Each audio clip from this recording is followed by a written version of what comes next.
감사합니다. 오늘 우리에게 주시는 하나님의 말씀은 마태복음 18장 15절에서 20절입니다. 마태복음 18장 15절에서 20절입니다. 마태복음 18장 15절에서 20절입니다.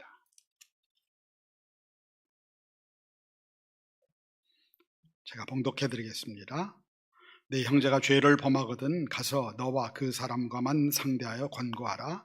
만일 들으면 내가 네 형제를 얻은 것이요 만일 듣지 않거든 한두 사람을 데리고 가서 두세 증인의 입으로 말마다 확증하게 하라. 만일 그들의 말도 듣지 않거든 교회의 말하고 교회의 말도 듣지 않거든 이방인과 세리와 같이 여기라. 진실로 너희에게 이르노니 무엇이든지 너희가 땅에서 매면 하늘에서도 매일 것이요 무엇이든지 땅에서 풀면 하늘에서도 풀리리라. 진실로 다시 너희에게 이르노니 너희 중에 두 사람이 땅에서 합심하여 무엇이든지 구하면 하늘에 계신 내 아버지께서 그들을 위하여 이루게 하시리라. 두세 사람이 내 이름으로 모인 곳에는 나도 그들 중에 있느니라. 아멘. 성경을 들고 같이 고백하겠습니다. 이 성경은 하나님의 말씀입니다. 말씀만이 나를 새 사람으로 만들 수 있습니다. 마음을 열어 주의 말씀을 받게 하옵소서. 오늘도 말씀하옵소서. 종이 듣겠나이다. 아멘. 우리가 세상을 살아가면서 제일 힘든 일은요, 사람들과의 관계 문제 같아요. 그렇죠? 우리가 모든 희로애락이 관계에서 나오잖아요.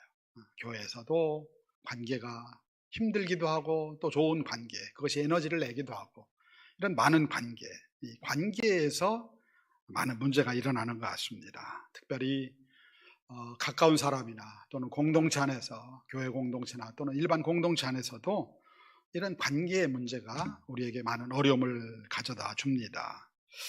오늘 말씀은 바로 이런 관계에 대한 문제를 주님께서 말씀해 주시고 있는데요. 우리 마태복음 18장 15절 다시 한번 읽어볼까요? 같이 읽겠습니다. 시작. 내 형제가 죄를 범하거든 가서 너와 그 사람과만 상대하여 권고하라. 만일 들으면 내가 내 형제를 얻을 것이요. 내 형제가 죄를 범하거든. 내 형제가 죄를 범하거든. 이게 불가타, 라틴어 성경이라고 하죠. 라틴어 성경에는 다른 사본의 것을 참조해서 이런 내용이 들어있어요. 내 형제가 내게 대해서 죄를 범하거든. 그러니까 내게 대해라고 하는 그 단어가 들어가 있습니다. 내게 대해서 죄를 범하거든.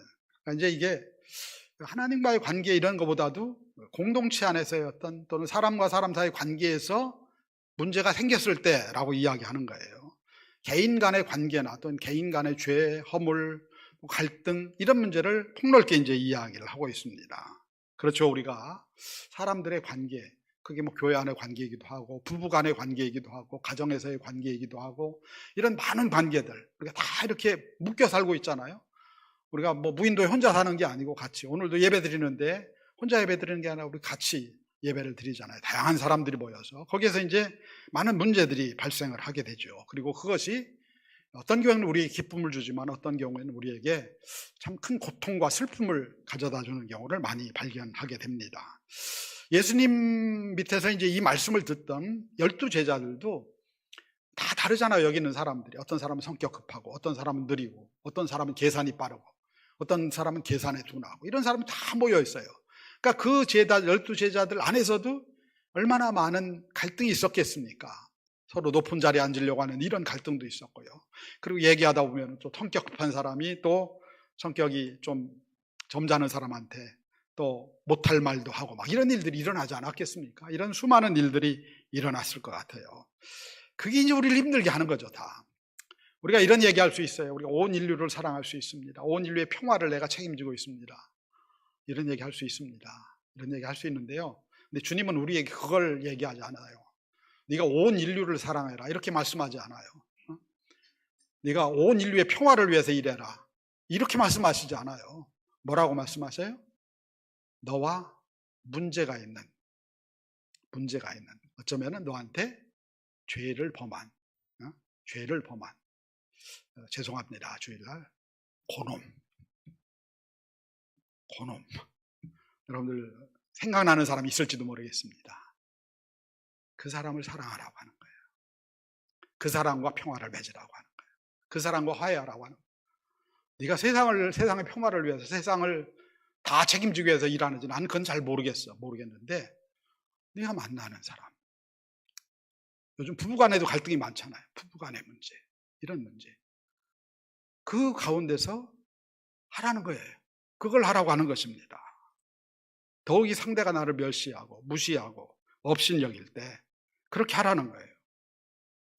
그럴 때 이렇게 반응하라고 오늘 말씀을 주시는 거예요. 주님은 내 형제를 얻기 위해서 무엇을 먼저 하라고 하느냐면은 그와만 상대하고, 그러니까 아무도 데려가면 안 된다는 얘기예요. 그와만 가서 상대하라고 하는 얘기예요. 상대해서 이야기를 하라고 하는 거예요.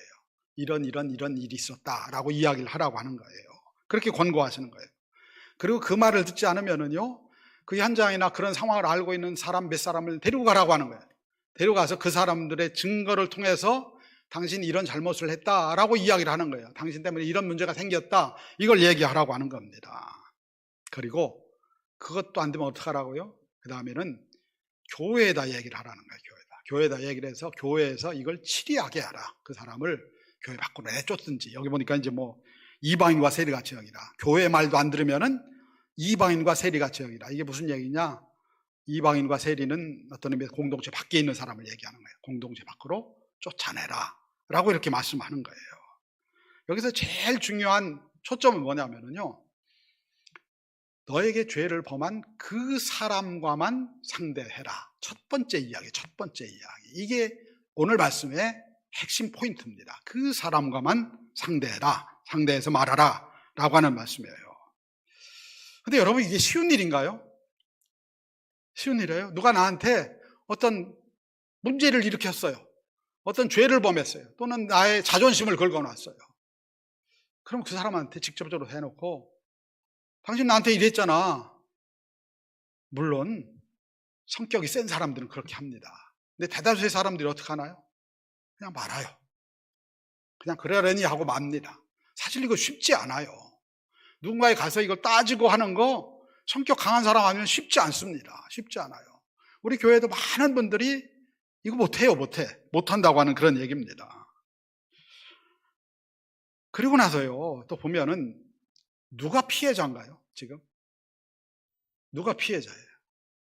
형제가 너에 대해서 죄를 범했거든, 이렇게 얘기하잖아요. 그럼 누가 피해자예요? 이 사람이 피해자가 아니에요. 누가 피해자예요? 상대편이 피해자.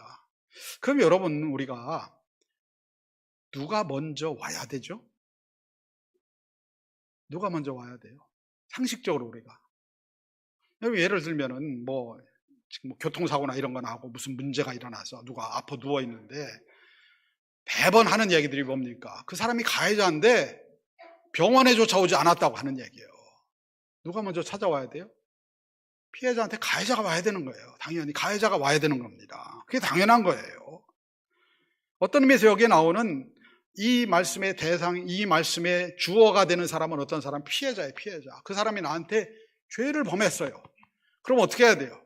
나한테 죄를 범한 그 사람이 나한테 먼저 찾아와야 되잖아요. 이게 정상 아니겠습니까? 그렇게 정상이에요. 그렇게 찾아와야 돼요. 찾아와야 되는데 나보고 찾아가라는 얘기예요. 나 기분 나쁘고 화나는데 내가 왜 찾아가요, 그 사람을? 근데 찾아가라고 하는 거예요. 찾아가라. 가해자가 먼저 와서 사과를 해야지. 내가 왜 피해자인데 그 사람한테 찾아가야 되느냐? 따지러 찾아가라는 얘기인가? 그럴 수도 있습니다. 그래요. 혹 내가 먼저 양보를 해서요, 간다고 해요. 가해자가 오지 않았지만은 피해자인 내가 먼저 찾아가서 얘기를 합니다. 근데 찾아갈 때 여러분들 마음이 어때요? 어떨 것 같아요? 또는 경험해본 분은 어때요? 그냥 가슴이 두근거리죠. 무슨 말을 해야 될까? 어떻게 조리 있게 잘 말을 해야 될까? 내가 피해자인데 찾아가면서도 가슴이 두근거려요. 내가 가서 얘기했는데 괜히 논리적으로 잘 얘기 못 해가지고 혹시 내가 뒤집힘을 당하면 어떡하나? 공격하러 갔다가 괜히 더 어려움을 당하면 어떡하나? 이런 염려들이 있잖아요. 그래서 막 이렇게 얘기하지, 이렇게 해야지. 머리에 별 생각 다 하면서 가잖아요. 그렇게 갔다고 하는 얘기예요. 말하는 게 쉬운 일이 아니거든요. 두렵고 어려운 일입니다. 무슨 말 어떻게 해야 될지, 이 말을 이렇게 해야 될까, 이런 고민들을 수없이 하고 갑니다. 근데 그에게 갔더니 그가 하는 말이, 나는 그런 기억 없는데, 이렇게 나오는 경우들이 무지 많이 있을 수 있습니다. 난 그런 기억 없는데, 난 그런 의도로 얘기한 거 아닌데, 이렇게 얘기를 해요. 일종의 발뺌이죠, 발뺌. 나 그런 적 없어. 그런 적 없어. 이렇게 얘기를 합니다. 왜냐면은요, 대개 가해자는 자기가 가해를 입힌 것을 기억을 못 합니다. 8, 90%는 기억을 못 해요. 그리고 우리도 때론 누군가에게 가해자예요. 근데 내가 누군가에게 가해한 거 기억 못 합니다. 왜냐하면 우리는 다 자기중심적이거든요. 내가 피해를 입은 것만 생각이 나지 내가 누군가에게 가해를 입힌 거 생각 못 합니다. 그러니까 그 사람한테 찾아가서 당신이 나한테 이렇게 했잖아 라고 얘기를 하면은요, 그 사람이 기억을 못 해요. 난 그런 적 없는데, 이렇게 얘기할 수 있다고 하는 얘기예요. 일종의 발뺌을 하는 거예요. 난 그런 적 없어. 그런 말 한 적 없어. 라고 얘기할 수 있습니다. 근데 이보다 더 큰 최악의 경우가 있습니다. 그 사람이 그렇게 한 것을 인지했다고 하더라도 가서 말하면은 그 사람이 듣겠느냐고 하는 얘기예요. 경험적으로 듣나요, 여러분들? 가서 얘기하면 그 사람이 들어요? 안 들어요. 안 듣습니다. 오히려 방귀 낀 놈이 화를 낸다고 막 화를 내요. 막 화를 내면서, 그러면서 그래서 어쩌자고, 그래서 어떨 건데, 이렇게 말하는 경우가 허다해요. 이렇게 말하는 경우가 허다합니다. 왜냐하면은 사람들은 자기 잘못을 인정을 안 해요. 인정하는 건 무지무지 자존심이 상하는 일이에요. 내 인생을 잃어버리는 것 같은 그런 자존심 상하는 일이에요. 그래서 오히려 버럭 화를 낼 때가 많아요. 막 화를 내요. 막 화를 내요. 여러분들 다 경험한 일일 거예요. 이런 일들 경험. 너 어떡할 거야? 더 해봐. 막 이렇게 얘기를 해요. 이런 일들이 우리 삶의 자리에 비일비재하게 일어나요. 누가 가해자인지 누가 피해자인지 잘 몰라요. 옛날에, 지금이야 이제 교통사고가 나면은 보험사에서 와서 이제 당신 몇 프로 다 정해주잖아요. 근데 옛날에는 어땠어요? 차 세워놓고 길거리에서 어떻게 했습니까? 막 싸워요. 당신 때문에 그랬다고. 거기에 피해자는 없어요. 누구만 있어요? 참, 가해자는 없어요. 누구만 있습니까? 피해자만 있어요. 피해자만. 그래서 그때는 놀리고 이런 거 다 필요 없어요. 어떻게 해야 됩니까? 무조건 목소리 크게 험상 웃게 해야 이기는 거예요. 막 싸우죠. 싸우다가 결국은 경찰이 와서 몇 대 몇으로 정해주기도 하고 뭐 이런 일을 하기도 하죠. 사람들이요, 잘 인정 안 해요. 인정 안 한다고 하는 그런 얘기입니다. 그래서 사실 가서 이런 얘기를 하면은 더 문제가 악화될 수가 있습니다. 관계를 좋게 하려고 주님께서 찾아가라고 하는데 갔다가 관계가 더 어려워져요. 어쩌면 혹 데려갔다가 혹 붙이고 오는 거예요. 어쩌면 다시 돌이킬 수 없는 상황, 이런 상황이 올 수 있어요. 사실 많은 경우 그렇습니다. 이렇게 갔다가 어떤 일이 일어나느냐, 완전히 원수가 돼요. 이제 내가 당신이랑 상종이나 하나 보라, 이렇게 반응이 나오는 경우들이 허다하다라고 하는 얘기입니다. 그러니까 이 말씀을 보면서요, 주님께서 세상 얘기를 너무 모르시는 것 같아요. 세상 사람들의 반응을 너무 모르시는 것 같아요. 우리가 다 삶에서 경험하는 이 사실을 왜 예수님은 모를까? 왜 예수님 모르고 가서 그 사람과만 상대하라고 이렇게 말씀하실까? 이 잘 이해가 안 가는 거예요. 상식적이지 않은 사람들의 본성과 배치되는 왜 이런 말씀을 주님은 지금 하고 계시느냐고 하는 얘기예요. 사실은 이 말씀은요, 주님께서 당신이 먼저 그렇게 하시겠다는 것, 또 우리를 향해서는 그렇게 하셨다는 이야기예요. 그렇게 하셨다라고 하는 말씀이에요. 아담과 하와가요, 선악과를 따먹었죠. 그냥 과일 하나 따먹은 거예요. 사람들은 과일 하나 따먹은 거로 이해를 해요. 근데 왜 그걸 따먹었어요? 마귀가 뭐라고 얘기했죠? 너 이걸 따먹으면 어떻게 된다고요? 하나님과 같이 된대요. 아, 그래? 이거 따먹으면 하나님과 같이 돼? 그럼 잘 됐네. 내가 한번 하나님 노릇 해야 되겠네. 이거 아니겠습니까, 이거? 이거예요, 이거. 그러니까 하나님께서 아담과 하와를 만드셨어요. 창조하셨어요. 아버지예요, 아버지. 아버지인데 뭐라고 하는 거예요? 당신이 내려와. 내가 그 아버지 할 테니까. 라고 하는 얘기예요. 여러분, 불효 중에 제일 큰 불효가 뭐예요? 부모를 향해서 당신이 나를 낳았어? 이렇게 묻는 거예요. 이렇게 묻는 거예요. 불효자식이죠. 완전히 불효자식. 불효자식이에요. 하나님 아버지 마음에 아담과 하와가 상처를 입혀서 상처를. 가해자예요, 가해자. 아담과 하와가 하나님께서 공들여 창조를 해놨더니 갑자기 대드는 거예요. 대들더니 당신이 내 아버지 맞아? 라고 얘기를 하는 거예요. 내가 그 자리에 앉을게. 내가 왕이 될게. 내가 하나님이 될게. 내가 신이 될게. 내 말 따라. 라고 이야기를 하는 거예요. 우리가 신앙생활 하면서 그렇게 하지 않나요? 하나님, 이거 해주셔야죠, 당연히. 내가 이렇게 열심히 했는데 왜 안 해주셔요? 우리가 이렇게 하지 않습니까? 사실 우리는 원죄의 사람들이에요. 그래서 아버지를 무시합니다. 무시해요. 무시해요. 무시하고 없는 것처럼 여기고 그렇게 살아갑니다. 많은 사람들이 하나님 아버지를 무시해요. 하나님이 나를 낳았다. 아버지가 영적인 나의 아버지다. 이거 인정 안 합니다. 인정 안 하고 내가 하나님이야. 내가 하나님. 내가 하나님이라고 얘기하는 거예요. 아버지의 마음을 아프게 하는 거예요. 그런 세상을 향해서 하나님께서 자기 아들을 보내셨어요. 이게 피해자가 가해자를 위해서 자기 아들을 내보내신 거예요. 아들을 내보내셨다고 하는 얘기입니다. 하나님은 가해자와 화해하기 위해서 자기 아들을 보내주셨어요. 그래서 이걸 화목제물이라고 하는 거예요. 화목제물. 예수님께서 우리 가운데 오신 건 화목제물, 화목하기 위해서 제물이 되셨다라고 하는 얘기예요. 근데 이 구약에 나오는 화목제물은요, 누가 화목제물을 하느냐? 가해자가 피해자를 위해서 화목제물을 드리는 거예요. 근데 이 화목제물은 전혀 다른 화목제물이에요. 뭐예요? 피해자가 가해자를 위해서 드리는 화목제물이에요.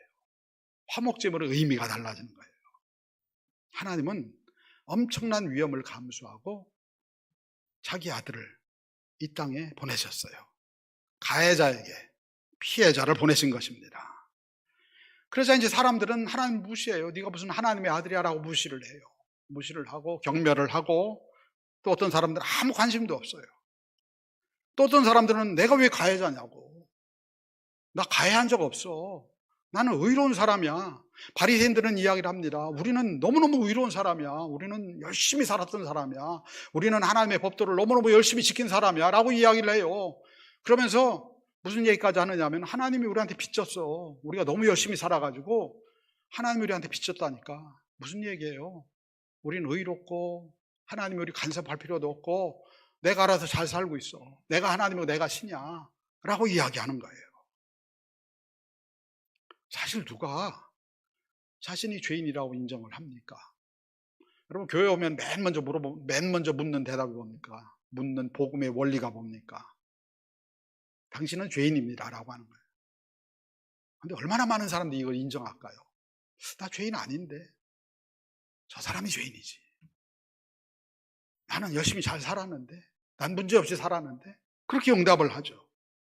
교도소에 가면은요, 죄인이 한 사람도 없어요. 전부 다 의인이에요. 전부 다 의인. 내가 잘못한 것도 없는데, 더 나쁜 놈들이 많은데 내가 왜 여기 들어와 있어야 돼? 라고 반응들을 하죠.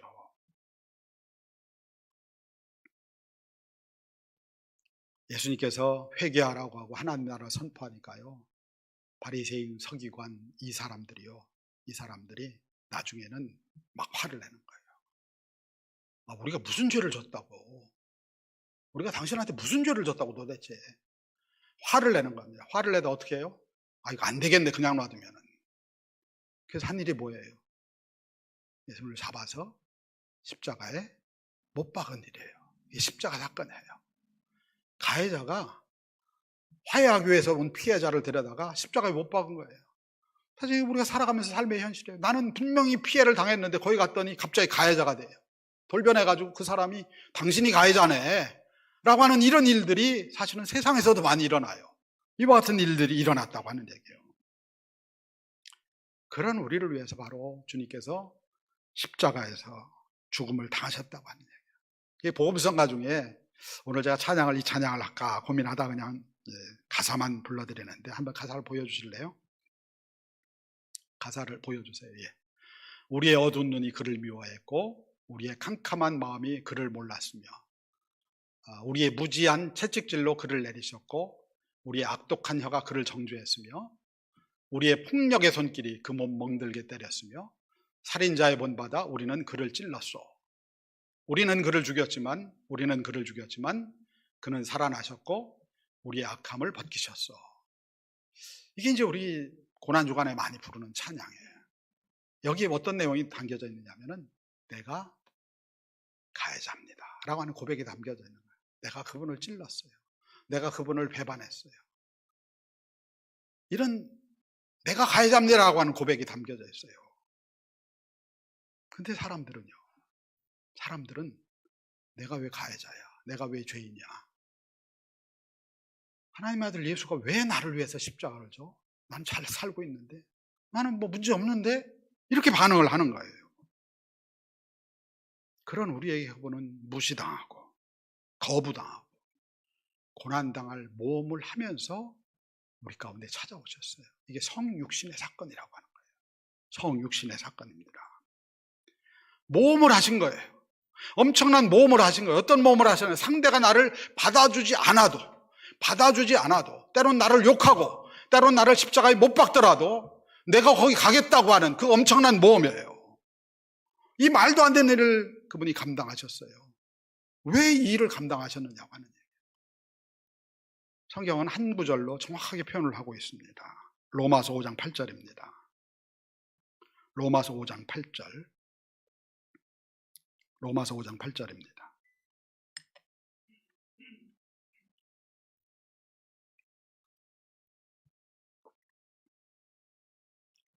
로마서 5장 8절 같이 읽겠습니다.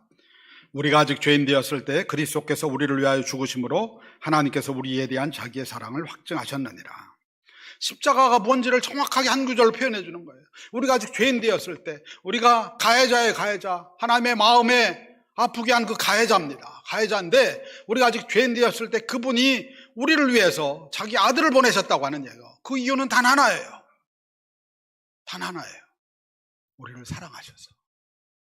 우리를 사랑하셔서 얻기 위하여.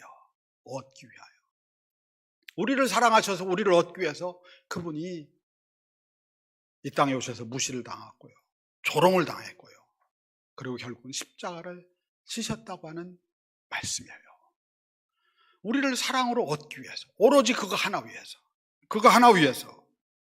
이 일을 우리를 위해 행하셨다고 하는 얘기입니다. 우리를 얻기 위해서 가해자를 위해서 피해자가 자기 생명을 주신 거예요. 이 사랑의 생명만이 우리를 건질 수 있다고 하는 이것 때문에 그 은혜를 주셨다고 하는 것입니다. 이것이 십자가의 은혜와 복음인 줄로 믿습니다. 사실은 제자들도요, 이 말씀을 듣고 있는 제자들도 우리가 왜 가해자야? 우리가 왜 문제가 있어? 우린 피해자지 라고 생각했는지 몰라요. 그런데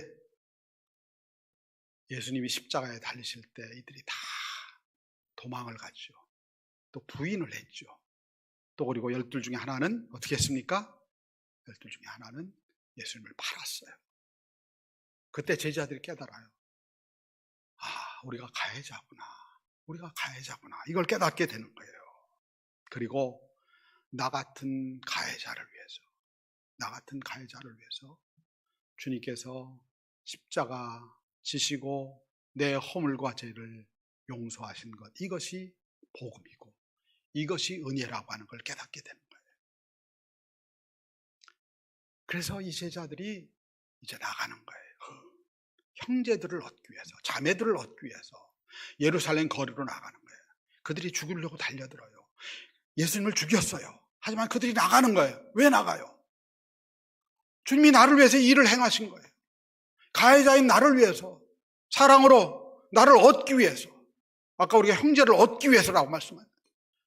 나를 얻기 위해서 그분이 그 일을 행하신 거예요. 그 은혜 때문에, 그 사랑 때문에 나가는 거예요. 기독교 역사는 그런 사람들의 이야기예요. 전부 다. 기독교 역사는 은혜를 입었기 때문에 나가는 거예요. 때로는 그들에게 잡혀서 순교를 당하고 별일을 당해요. 이 말씀의 핵심은요, 두세 사람의 증인을 세워서 그의 문제를 들춰내라는 말씀이 아니에요. 두세 사람의 증인을 부르면은요, 그 사람의 허물을 들춰내야 돼요. 그죠? 이 사람이 이런 했는데 당신이 좀 한번 판단해봐 라고 들춰내게 되는 거예요. 또 사실 교회에다 말하라고 하는, 교회에다. 여러분들 중에도 교회에다 말하는 분들이 간혹 있어요. 아유, 이 권사님이 이렇게 했어요. 이렇게 얘기를 합니다. 근데 이 말씀이요, 이 말씀을 잘못 오해해서 교회에 큰 오점들이 생겼어요. 중세 가톨릭이 이 말씀을 어떻게 이해를 했느냐면 교회에 치리권으로 행사를 했어요. 이리 와봐. 말 안 듣네. 말 안 듣네. 여기 성경에 마태복음 18장에 보니까 이렇게 하라고 했는데 너 말 안 들어? 그럼 어떻게 해야 돼? 쫓아내야지. 쫓아내는 것에 부족해서 또 어떡합니까? 화형을 했어요. 여러분, 이 말씀이요, 중세의 교회가 굉장히 애지중지하며 써먹은 말씀이에요. 봐, 여기 예수님께서 교회에다가 얘기를 했잖아. 교회에서 치리하라고. 그거 가만 놔두면 안 된다고. 중세 교회가요, 이 말씀을 붙들고 수많은 사람들을 쫓아내고 죽이고 이런 일들을 했어요. 이게 교회의 권세다, 치리의 권세다 라고 이야기를 한 거예요. 제자들은 그런데 이 말씀이 교회에다가 신고하라는 말씀이 아니라는 걸 깨달았어요.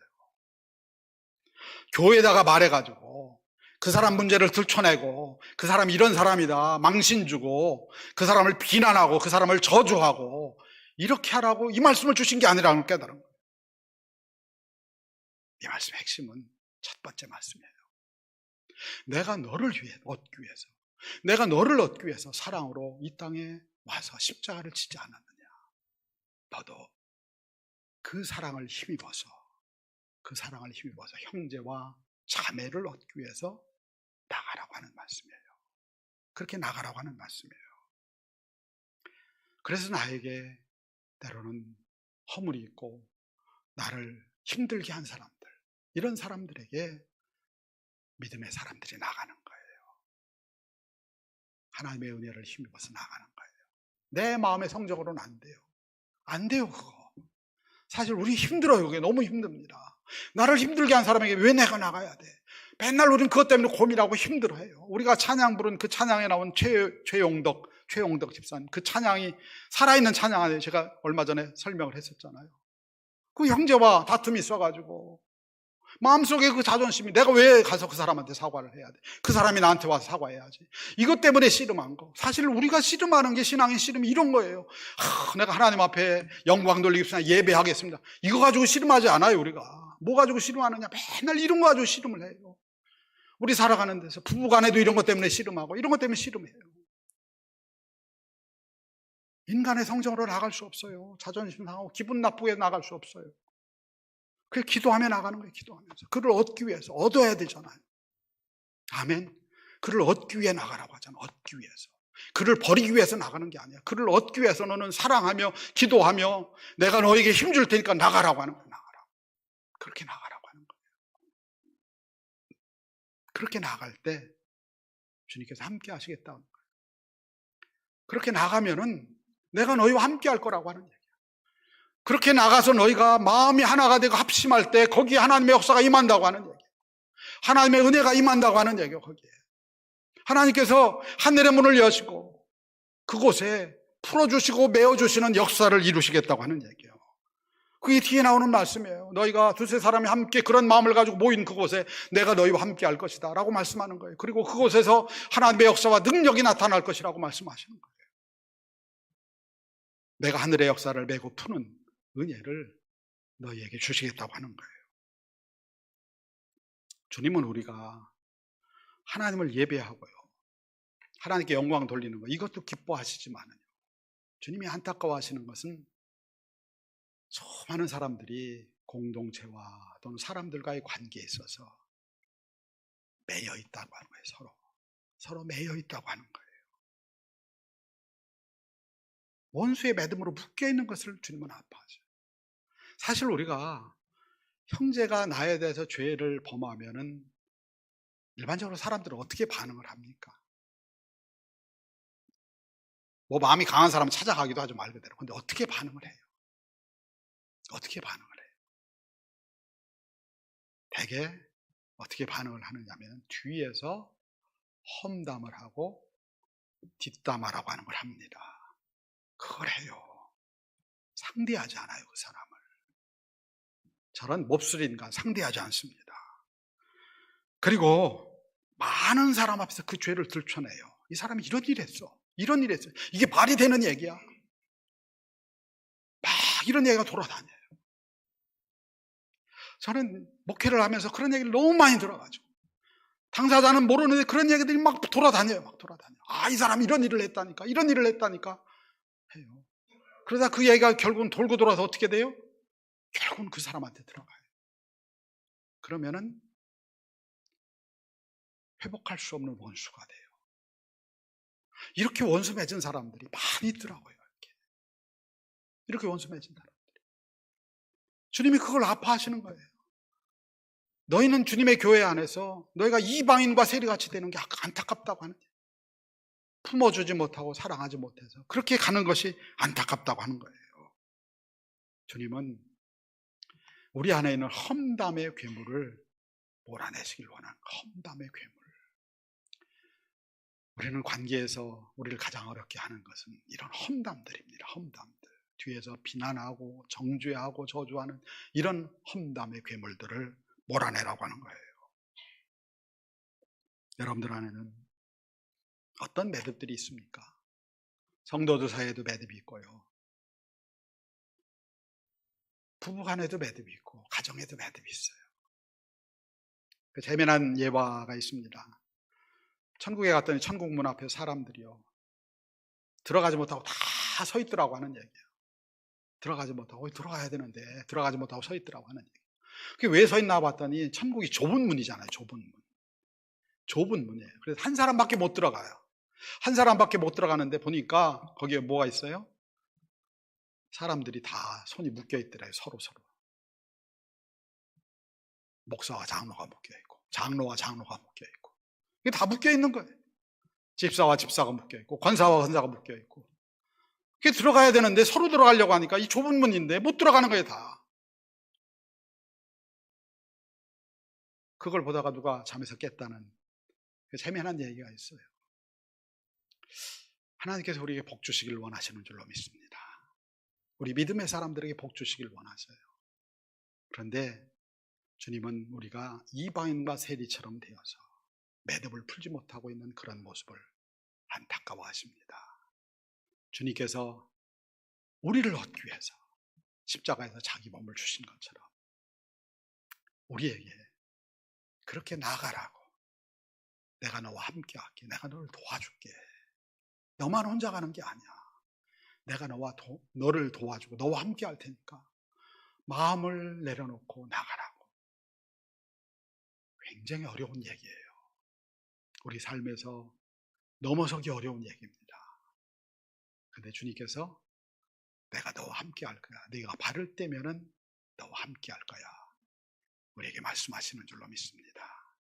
바라기는 우리가 주님의 말씀을 따라 오늘 형제가 죄를 범하거든, 내게 죄를 범하거든 가서 그와 상대해서 그를 얻으라고 말씀하셔요. 그를 얻어라. 우리 안에 주님의 복이 부어질 수 있는 관계 회복들이 가정에서도 있어지고 부부간에도 있어지고 주의 공동체 안에도 있어지는 그 은혜가 함께하기를 주님의 이름으로 축원합니다.